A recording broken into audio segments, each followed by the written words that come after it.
पीट पीट के मार दिया। उसको इतने भी शर्म नहीं आई कि एक मासूम बच्चा, फूल सा बच्चा, उसको मारते समय उसको शर्म नहीं आई कि अगर ये हिंदू धर्म तुम्हें बराबरी ना दें, तुम्हारा मान सम्मान ना करें, बराबर का हिस्सा ना दें, तो इस हिंदू धर्म को छोड़ करके चले जाना। तो हमें दे गए थे रास्ता, अब उस रास्ते को मानने को हमें मजबूर मत करो, क्योंकि तुम अगर चक्कर में हिंदू राष्ट्र बनाने के पता चले कि हिंदू राष्ट्र तो दूर की बात है, कहीं तुम 2-3%, 4% लोग कहीं कोने पे खड़े ना हो, इस देश से बाहर ना हो। तो इसीलिए हमें मजबूर मत करो। तुम्हारे हिंदू राष्ट्र में नहीं रहेंगे, हम ना किसी हिंदू राष्ट्र में रहेंगे, ना हम किसी मुस्लिम राष्ट्र में रहेंगे। हम रहेंगे तो भारत देश में रहेंगे। नहीं, अगर तुम भारत देश को अगर नहीं छोड़ोगे, हिंदू राष्ट्र बनाओगे, तो भाई हमें हमारे बाबा साहब का अछूतिस्तान चाहिए, हमें अलग देश चाहिए। अछूतिस्तान हमारा दे दो, हम अपना अलग देश बनाएंगे, अलग देश चलाएंगे। इनके मनुस्मृति में लिखा है कि जो इस देश का शूद्र है, उस शूद्र को पैसा नहीं होना चाहिए उसके पास, क्योंकि उसके पास पैसा देख के ब्राह्मण की आंखों में दर्द होता है, तकलीफ होती है, खटकता है।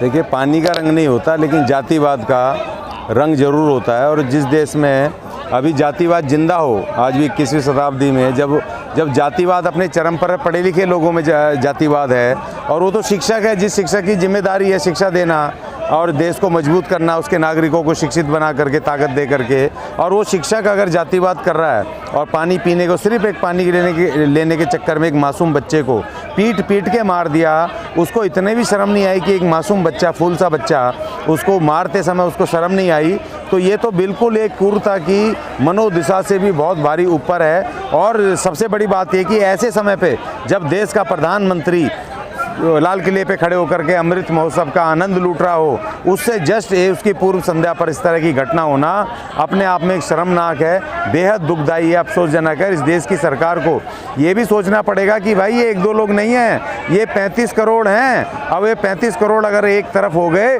तो जो बाबा साहब ने उस समय जो हमें दिया था 1956 में, जो हमें इशारा किया था कि अगर ये हिंदू धर्म तुम्हें बराबरी ना दें, तुम्हारा मान सम्मान ना करें, बराबर का हिस्सा ना दें, तो इस हिंदू धर्म को छोड़ करके चले जाना। तो हमें दे गए थे रास्ता, अब उस रास्ते को मानने को हमें मजबूर मत करो, क्योंकि तुम अगर चक्कर में हिंदू राष्ट्र बनाने के पता चले कि हिंदू राष्ट्र तो दूर की बात है, कहीं तुम 2-3%, 4% लोग कहीं कोने पे खड़े ना हो, इस देश से बाहर ना हो। तो इसीलिए हमें मजबूर मत करो। ये जो भयंकर जो शैक्षणिक व्यवस्था में, शिक्षा व्यवस्था में इस तरह की जो दोगली शिक्षा व्यवस्था चल रही है, और ये लगातार चल रही है, एक दिन नहीं है। देखिए, ये जो हमारे उस बच्चे का, इंद्र कुमार का, इसलिए मामला हाईलाइट हो गया क्योंकि उसकी डेथ हो गई। 20 जुलाई को वहाँ पर घटना हुई, और 20 जुलाई को घटना के बाद किसी भी उसके स्कूल वालों ने उस टीचर के खिलाफ कोई भी एक्शन नहीं लिया, उसको मेमो नहीं दिया, उसको कोई चार्जशीट नहीं दी, सस्पेंड नहीं किया, जबकि स्कूल प्रशासन की जिम्मेदारी थी। और जबकि नए नियमों के हिसाब से टीचर बच्चे को मार नहीं सकता। लेकिन घटना होंगी जातिवाद की, तो बच्चों में कैसा ज्ञान बढ़ेगा? देखिए, जब तक इस देश में शिक्षा के शिक्षालयों को मंदिर कहा जाएगा, तो मंदिर में तो SC/ST का प्रवेश बंद है, उनके ऊपर अत्याचार होता है। और जो उनकी सरस्वती है, उस स्कूल का नाम भी सरस्वती विद्या है। सरस्वती तो हमसे बहुत दूर है, वो तो हमें विद्या क्यों देगी? देखिए, हमें इन शब्दों पे भी ध्यान रखना है। स्कूलों को मंदिर नहीं बनाना है, वो स्कूल रहने दो। जब तक स्कूल इस देश के वाकई में स्कूल, अगर शिक्षा की अगर स्थान नहीं बनेंगे, शिक्षा के संस्थान नहीं बनेंगे, शिक्षण संस्थान, तब तक हमारे साथ जाति भेद होता रहेगा। स्टूडेंट कहाँ ले पाएंगे एजुकेशन? देखिए, वो तो चाहे वो किसी भी हालत में आपके बच्चों को आगे नहीं बढ़ने देंगे। जैसे कि अगर कोई जैसे तैसे अगर कोई शिक्षा ले भी ले, तो द्रोणाचार्य ने जैसे एकलव्य का अंगूठा काट करके उसकी शिक्षा को खराब करने की कोशिश की, जैसे तैसे छुप छुपा करके कर्ण ने परशुराम से शिक्षा तो ले ली। जब उसको पता चला है दलित है, तो उसने उसकी शिक्षा पे ही ऐसा श्राप दे दिया कि उसको इस्तेमाल ही नहीं कर सकता। तो ये आप शिक्षा ले भी लोगे तो आपको मानसिक रूप से टॉर्चर करेंगे। देखिए, वो तो इंद्र कुमार छोटा बच्चा था, वो तो कुछ नहीं कर सकता था, लेकिन हमें ऐसी काउंसलिंग शुरू करनी पड़ेगी कि जैसे कि अपने नौजवानों को, SC/ST के नौजवानों को, जैसे एक घटना और हुई थी रोहित वेमुला के अलावा मुंबई में, एक आदिवासी, हाँ, जो कि वो MBBS कर रही थी, और लड़कियों ने उसको आदिवासी कह के, जातिवादी अगर कोई आपको प्रवोक करें, गालियां दें, तो उसको दिमाग में तो लें, लेकिन मन पे ना लें। आत्महत्या करने की कोई जरूरत नहीं है। सरकार कह रही है कि अमृत महोत्सव चल रहा है, लेकिन एक बच्चे को पानी पीने की वजह से जो उसकी जान ले ली गई है, ये कैसा अमृत महोत्सव है? देखिए, अभी तो अमृत महोत्सव में हमारे अभी 3 घटनाएं हुई, 23 तारीख को, 13 तारीख को, 2 दिन पहले। एक तो बच्चे की घटना हुई, इसकी डेथ हुई, दूसरा ये कि बुदायूं में 200 वाल्मीकियों को वहाँ पर शमशान घाट में मुर्दाना फूकने देने के चक्कर में पिटाई भी करी और उनको मुर्दे को भी भगा दिया। और तीसरी घटना एक उसमें हुई कि जो लड़की कोई महिला, दलित महिला वहाँ लाइन में लगी थी खाने की, वो गई थी सामूहिक उसमें भोज में, तो उसको छीन ली, उसके साथ उससे वो छीन लिया कि दलित को थाली छीन ली।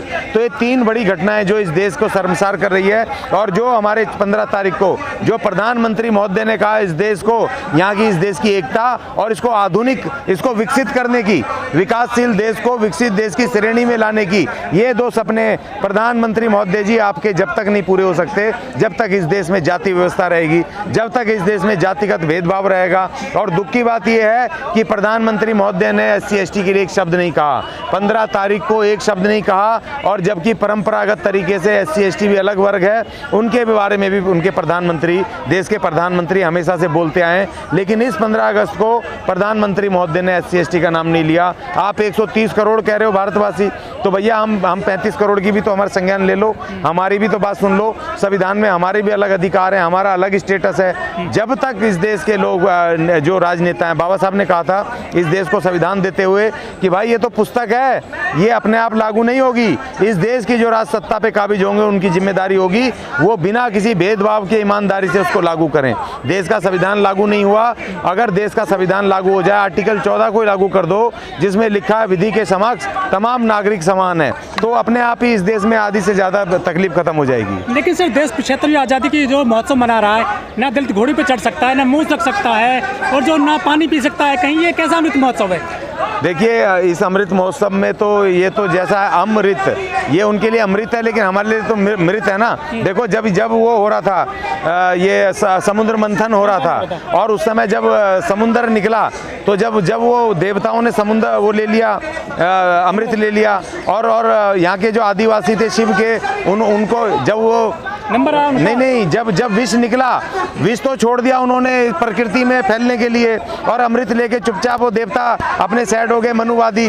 तो जब शिव ने देखा इन आदिवासियों ने, यहाँ के आदिवासी नेता ने, कि विष फैल रहा, पूरी सृष्टि नष्ट हो जाएगी, तो उन्होंने विष को धारण कर लिया, कंट्रोल किया, इस पृथ्वी को बचाया। और वहीं पर वो जो उसको अमृत को लेने के लिए जब ये बैठ के अमृत बांट रहे थे आपस में, तो वहाँ हमारे राहु केतु पहुँच गए, वो बिल्कुल देवताओं का रूप धर के, और जैसे ही उन्होंने अमृत उन्होंने मुँह में डाला तो इनको पता चल गया ब्राह्मणवादियों को कि ये तो उनके आदिवासी हैं, तो उन्होंने उनकी गर्दन काट दी, अंदर नहीं जाने दिया। वही सेम आज इस अमृत महोत्सव में मैं बार बार कह रहा हूँ, हमारी बूंदे कहाँ हैं भाई, हमारे हिस्सेदारी कहाँ है इसमें? अब इन्होंने और 25 साल का टारगेट लिया है कि 2047 तक ये अमृत काल चलेगा। अमृत काल का मतलब है हमारा काल, इस देश के SC/ST के अधिकारों का काल, उनकी गुलामी की शुरुआत।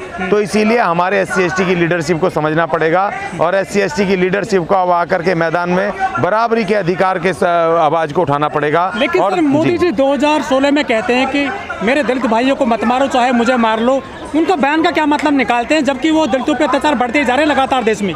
देखिए वो प्रतीकात्मक था, वो सिर्फ प्रतीकात्मक था। एक प्रधानमंत्री देश का एक असहाय, एक वो कह रहा था दलितों के वोट लेने के लिए, बेवकूफ़ बनाने के लिए, एक उन्होंने खुले मन से बोला। नहीं तो प्रधानमंत्री देश का, जब आप तुम विपक्ष के नेताओं को ED से जेल भिजवा सकते हो, बड़े बड़े खलीफाओं को परेशान कर सकते हो, पार्टियों को तोड़ सकते हो, तो आप तो इस देश में जातिवाद चुटकी बजाते ही खत्म कर सकते हो। इतना बड़ा सिस्टम आपके पास है, आप चाहो तो। और दूसरी बात मैं मांग कर रहा हूँ, आपके अच्छा हुआ आपके चैनल के माध्यम से मांग कर रहा हूँ, पहले इस देश के अंदर जितने गाँव हैं उस देश के उसमें से मोहल्ले खत्म होने चाहिए। ये वाल्मीकि मोहल्ला, ये जाटव मोहल्ला, ये पंडित मोहल्ला, ये ठाकुर मोहल्ले, इस उनके भी प्रॉपर तरीके से ABCD इस तरीके से उनके नंबरिंग हो, उनके मकानों की, और कोई एड्रेस पूछने जाए तो नंबरों से हो, मिक्स नंबर हो, और ये बिल्कुल मोहल्ले खत्म हो। मैं अभी हस्तिनापुर गया था चुनाव में, तो वहाँ पर पूछा भाई वाल्मीकि मोहल्ला क्या है, तो जाति का नाम कह रहे कि अच्छा फलानी जाति के लोग, हाँ जी ये जाटव मोहल्ला का, अच्छा वो हरिजनों के मोहल्ले, इस तरीके से बोल करके अपमानित कर रहे हैं आज भी। तो मतलब मनुस्मृति लागू करी हुई है? नहीं लागू है, आज भी लागू है, वो शहरों में दिखाई नहीं देती और वो अंदर खाते चलती है। और हमारे लोग भी जब सरकारी नौकरी पे जाते हैं, बड़े बड़े ऑफिसर जाति बात से परेशान है, हमारे ऑफिसर बन गए वो ब्राह्मण ऑफिसरों से और अपर कास्ट ऑफिसरों से तंग हुए परेशान है। तो ऐसा नहीं है, जाति खत्म नहीं हुई है, जाति को खत्म करने की इंटेंशन नहीं है। इसलिए अब हमें SC/ST के लोगों को इस देश की राज सत्ता पे आएगा। और दूसरी बात, मैं एक और बात कह रहा हूँ आपके चैनल से, ये हिंदू राष्ट्र बनाना चाहते हैं इस देश को, इस देश का संविधान बनाना चाहते हैं, लेकिन मैं कहना चाहता हूँ भाई, हम तुम्हारे हिंदू राष्ट्र में नहीं रहेंगे, हम ना किसी हिंदू राष्ट्र में रहेंगे, ना हम किसी मुस्लिम राष्ट्र में रहेंगे, हम रहेंगे तो भारत देश में रहेंगे। नहीं, अगर तुम भारत देश को अगर नहीं छोड़ोगे, हिंदू राष्ट्र बनाओगे, तो भाई हमें हमारे बाबा साहब का अछूतिस्तान चाहिए, हमें अलग देश चाहिए, अछूतिस्तान हमारा दे दो, हम अपना अलग देश बनाएंगे, अलग देश चलाएंगे। सर, दशकों पहले बाबा साहब के साथ में भी पानी को लेकर काफ़ी प्रताड़ना झेलनी पड़ी थी, उनको जातिवाद झेलना पड़ा था, वही आज भी झेलना पड़ रहा है, अमृत महोत्सव मन रहा है जब। देखिए, आज भी आप क्या सोच रहे हो, आप बाबा साहब ने जो संघर्ष किया था, उसके बाद संविधान में भी जो आर्टिकल 15 में कहा पानी ले सकते हैं, सार्वजनिक स्थल पे जा सकते हैं, हम मंदिरों में जा सकते हैं, हम ढाबों पे, रेस्टोरेंटों में, यहाँ तक सब लिखा था बाबा साहब ने। लेकिन आप क्या समझ रहे हो कि पानी भी आज आप उनके मोहल्ले से ले सकते हो, गाँव में नहीं ले सकते। आज भी वो सरकारी नल जो लगे हैं ना, कुएं खुदे आपके मोहल्लों में, आप वहीं से पानी लेते हो। किसी गाँव में जाओ, यूपी के या किसी भी गाँव में देश के, आप अभी भी ब्राह्मण, ठाकुर, क्षत्रिय, इनके मोहल्लों से, उनके नलों पर, इनके कुएं पे आप पानी नहीं ले सकते। तो जातिवाद जारी है, पूरी तरह से जारी है, संविधान अभी लागू ही नहीं हुआ। अब ये बैकडोर से ये और अपरोक्ष रूप से भी मनुवाद इसमें जारी है, और इसीलिए मनुवादी व्यवस्था को लाना चाहते हैं। 13 अगस्त को इन्होंने एक प्रारूप अखबारों में खुले रूप से दे दिया, संविधान का नया प्रारूप। नई संसद बन रही है, नई संसद में इन्होंने नया अशोक चिन्ह लगा दिया है, जो कि हमारे अशोक चिन्ह से बिल्कुल भिन्न है। और दूसरी बात, संविधान ये बना रहे हैं जिसमें बाबा साहब नहीं है, SC/ST नहीं है, इस देश ढोल गवार शूद्र पशु नारी उनका कोई स्थान नहीं है। तो इसलिए खतरा बड़ा है। SC/ST के 10 लाख संगठनों को, 10 लाख नेताओं को सोचना पड़ेगा, मैदान में आना पड़ेगा, और इस देश की राज सत्ता के लिए परोक्ष रूप से चुनौती देनी पड़ेगी। जब कोई सवर्ण मारा जाता है किसी भी पुलिस एनकाउंटर में या किसी भी घटना में, तो सरकार उनको 1 करोड़ रुपया देती है और सरकारी नौकरी देती है। क्या जाति देखकर मुआवजा देती है सरकार? हाँ बिल्कुल, दिल्ली में देखो जो कोरोना काल हुआ था, और दिल्ली की सरकार ने 19 अप्रैल के 2020 के उसमें ऐलान किया था कि जो भी कोरोना वॉरियर्स जो डेथ होगी उनके परिवार को 1 करोड़ रुपया देंगे। तो जो सफाई कर्मचारी 44 लोग डेथ हुई कोरोना वॉरियर्स, उनको 1 रुपया नहीं दिया। और जो बामन साहब या जो पंडित जनाइन या पुलिस का जो राणा जी मरे, उनके घरों में जा जाके 1 करोड़ रुपया तुरंत दिया, बिना विदाउट डिले।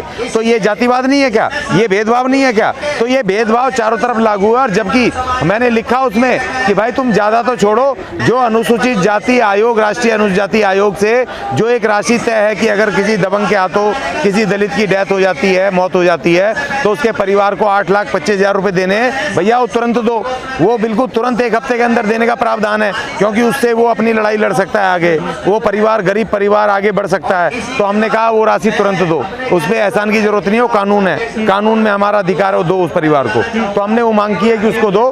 तो इसीलिए 1 करोड़ रुपये का जो मामला है वो 1 करोड़ रुपया जाति देख के देखते हैं। देखिए, इनके मनुस्मृति में लिखा है कि जो इस देश का शूद्र है, उस शूद्र को पैसा नहीं होना चाहिए उसके पास, क्योंकि उसके पास पैसा देख के ब्राह्मण की आंखों में दर्द होता है, तकलीफ होती है, खटकता है। तो इसलिए ब्राह्मण के आंखें ना खटके, उसको तकलीफ ना हो, तो उसके उस शूद्र के पास पैसा नहीं होना चाहिए।